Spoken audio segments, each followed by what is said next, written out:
Olá, tudo bem com vocês? Aqui é Carlos, o colecionador por hobby, tudo bom? Galera, é, existem quadrinhos dos quais a gente se aficiona a eles de um jeito que faz com que a gente continue a ler. Existem quadrinhos dos quais quando você pega em mãos, você se defronta, assim, às vezes você não dá nada para aquele quadrinho, mas de repente você se defronta com uma grande história. E é uma história do qual você não se cansa de ler. E você lê e relê quantas vezes for possível, porque é uma história única. E é mais ou menos isso que a gente vai falar hoje. Uma história que simplesmente fez com que eu começasse a colecionar o Batman, que é simplesmente Batgirl Ano 1. A gente vai estar falando sobre isso aqui hoje, mas só que antes de mais nada, primeiramente queria convidar vocês a clicar no botão de curtir, se você curtiu o vídeo, e se você for novo ou nova, se inscreva. Fique sempre à vontade. Muito obrigado pela sua atenção e bora nessa. Galera, a primeira edição saiu mais ou menos na edição número... deixa eu ver se eu tô errado. 10, 11, na edição 12 da primeira série da revista Batman. Que, para quem não sabe, foi a partir da edição 9 da primeira série, foi o início da fase Silêncio, né? Do qual eu disse, olha, eu vou começar a colecionar aqui essa fase aqui do Silêncio, mas depois eu vou parar, porque eu não quero mais colecionar quadrinhos. E de repente você tinha dentro dessa história, uma história que simplesmente era um crescente. Era uma história que muito coesa, muito bem escrita e muito bem desenhada. Que era uma história assim que tem 9 edições e era algo muito legal de se acompanhar. É uma história incrível. Batgirl Ano 1 foi uma das melhores histórias que eu já li da Batgirl.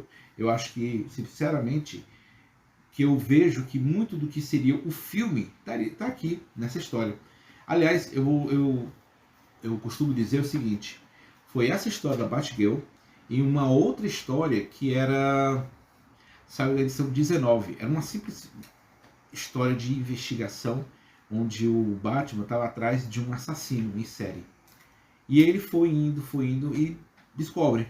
Era uma história simples, fechada, começo, meio e fim, mas é uma história tão boa que me diz assim, cara, eu quero ler outras histórias tão boas quanto essa. E, cara, foi indo, né? E tinha as histórias boas, as histórias mais ou menos, as histórias ruins, mas sempre aquela onda, né? Aquela senoide. E, cara, é uma história fantástica essa aqui. É uma das histórias que me fez a querer colecionar. E, gente, aqui eu não tenho mais a primeira série, mas eu fui atrás. Ela foi toda publicada aqui na coleção da Eagle Moss. E é uma história muito boa, muito boa. Eu vou estar primeiramente mostrando aqui para vocês o que vai rolar. Mas antes de mais nada, o que é a sinopse da história? Você começa com a determinação da Bárbara Gordon de querer trabalhar com a justiça, sabe? Seguir os passos do pai, do comissário Gordon. Porém, contudo, todavia, obviamente, o comissário Gordon não quer facilitar a vida da Bárbara Gordon. Faz de tudo para poder ela não entrar na força policial. Alegando, inclusive, entre elas, dizer que ela é muito baixinha para ser uma policial. Porque ela quer ser policial de campo. O máximo que o pai gostaria que ela fosse algo assim mais interno, não tivesse grandes riscos. Afinal de contas, Gotham City não é uma cidadezinha muito tranquila para uma vida de policial.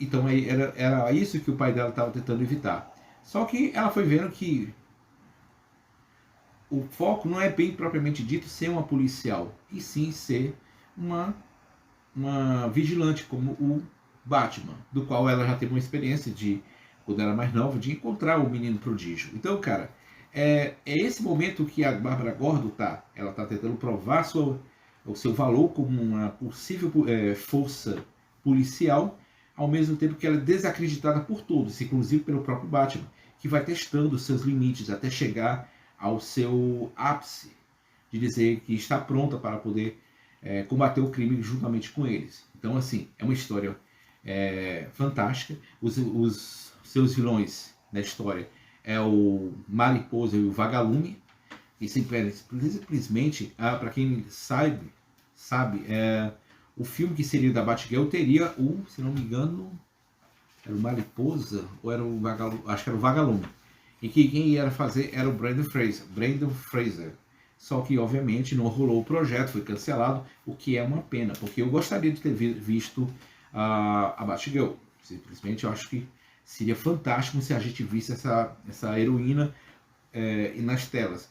Porém, ela ia direto para a HBO Max, não ia para os cinemas, que é uma pena. Então, assim, é uma grande história, tinha tudo para dar certo, porém, cortaram. Mas com uma pena. Mas, sinceramente, é uma grande história. E tem um momento que eu acho fantástico, em que, por exemplo, ela vai finalmente provar seu valor. Como, assim, né, que ela está pronta para ser uma combatente do crime. Que é justamente, ela vai se defrontando com vários, assim, é um primeiro momento como se fosse um stand de treinamento na Batcaverna. A Batgirl se defronta com os dois vilões que foi apresentado, o Vagalume e o Mariposa. Porém, eles assim, se você quiser continuar, você vai enfrentar isso. E tem toda a galeria de vilões. Inclusive, como é sempre bem mostrado, existe o Coringa na história. E o Coringa, simplesmente, a gente sabe muito bem o que aconteceu, a piada mortal, o tiro qual ela foi alvejada e simplesmente ela se tornou a Oráculo. É uma história que a gente faz até parar para pensar que foi uma coisa inevitável, né, o que aconteceu com ela.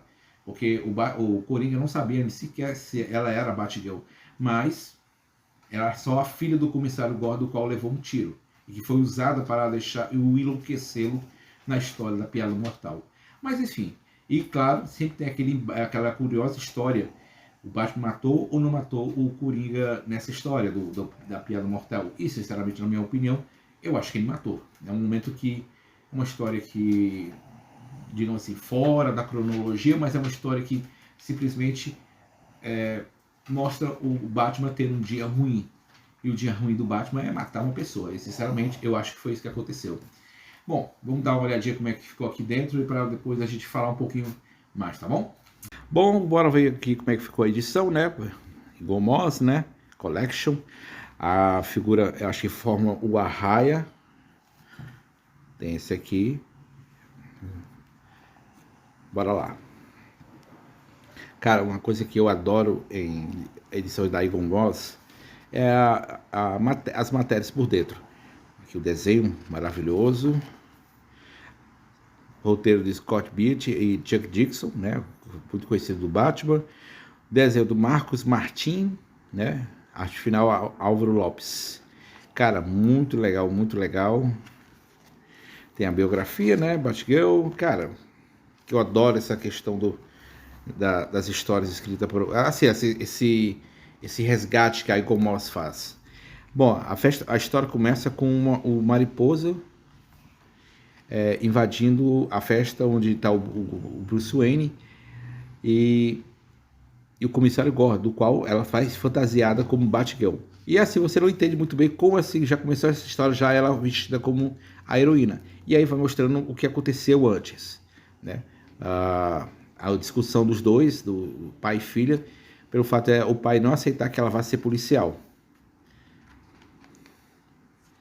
E mostrando que ela é habilidosa com computadores, mostrando que ela é hábil em artes marciais, só que, claro, ela sempre é barrada nos testes, né?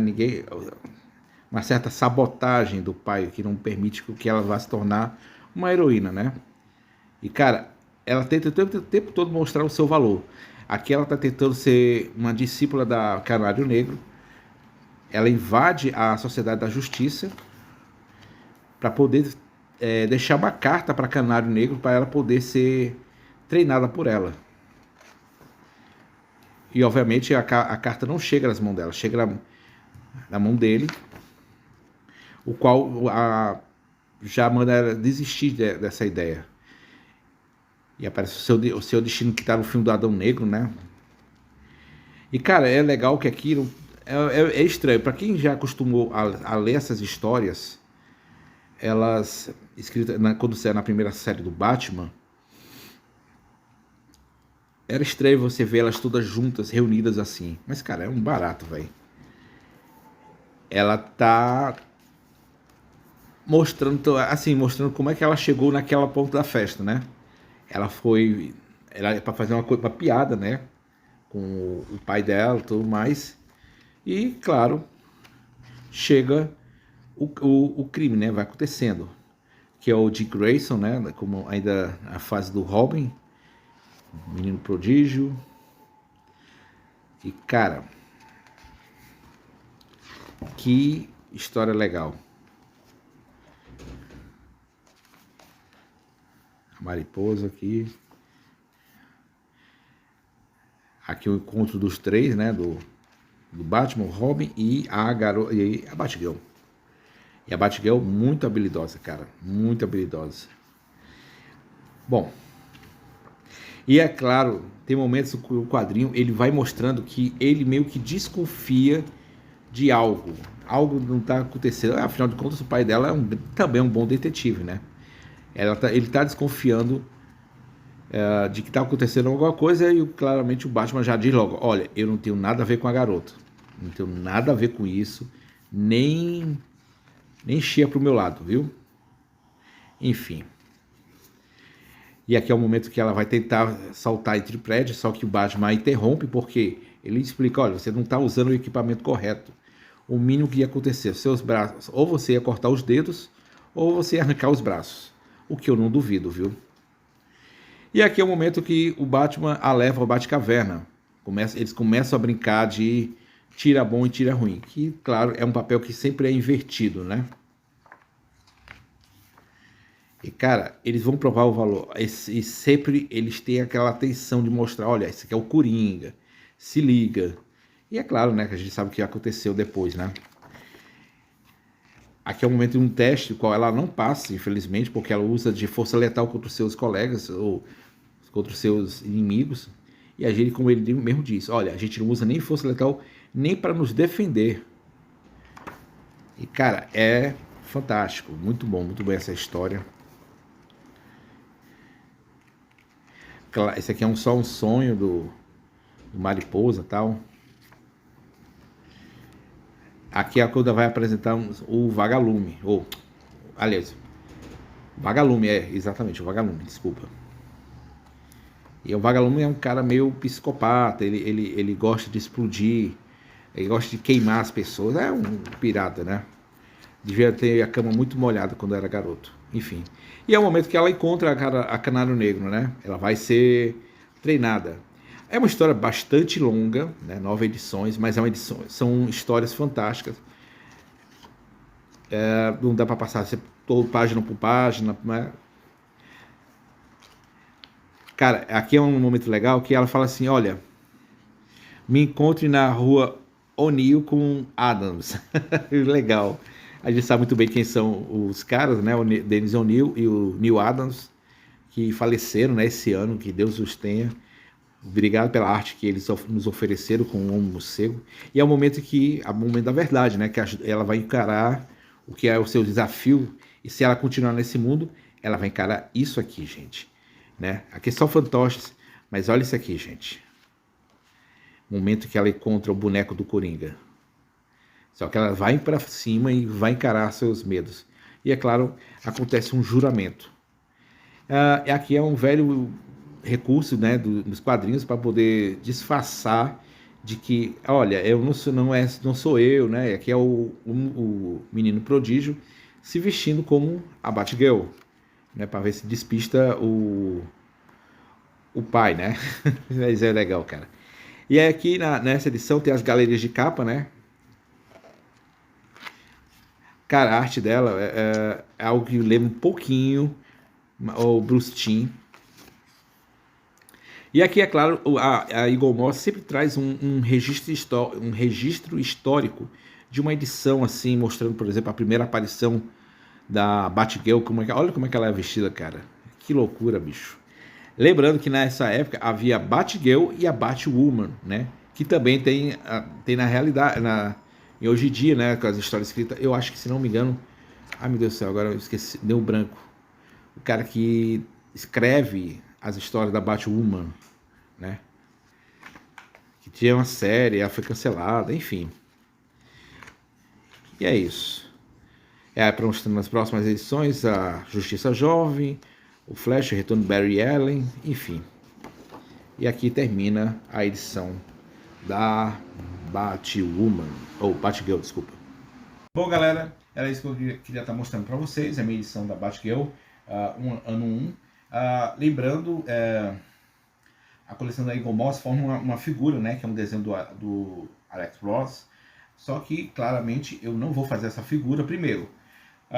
Na minha coleção, se vocês puderem observar, tem o menino, o Lanterna Verde, em seguida seria o Flash. Porém, para formar o Flash, você teria que ter a edição parte 1 e parte 2 de Dia das Bruxas, né, do Batman. Sinceramente, eu já tenho a edição definitiva e aquela história. Não faz sentido você ter uma mesma história só para formar uma figura. Então, assim, nunca vou completar isso, sinceramente. Até porque também isso custa um dinheiro, porque assim, peguei uma promoção boa, mas é uma edição, hoje em dia, para você encontrar as edições que estão faltando, é caro, por exemplo, é muito caro. Para formar aquele Superman ali, a história é o filho do demônio do Batman. Tem a edição 1, eu tenho só 1, tá faltando a 2, mas assim, é aquela história, não dá para formar toda aquela figura. Como disse, tem histórias que são repetidas, ou não são boas histórias. Então eu sempre vou pegar histórias no quais são histórias que eu conheço, que são histórias muito boas que vale a pena ter. Uma edição que dificilmente eu conseguiria. Ponto de ignição. Essa edição você não encontra nem a pau. Mas que, lembrando, essa edição vai ser republicada pela Panini em dezembro. Vai ter, se é em novembro ou é dezembro? Agora fiquei na dúvida. Mas vai ter essa edição, né? Que é naqueles selos grandes histórias da DC. Então, vai ser, é a chance de quem não pegou para pegar, né? E é isso, gente. É isso que eu já estava mostrando, falando com vocês. Agradeço demais a atenção de todos. Por favor, clique no botão de curtir se você curtiu o vídeo. Muito obrigado pela sua atenção. Até a próxima, se Deus quiser.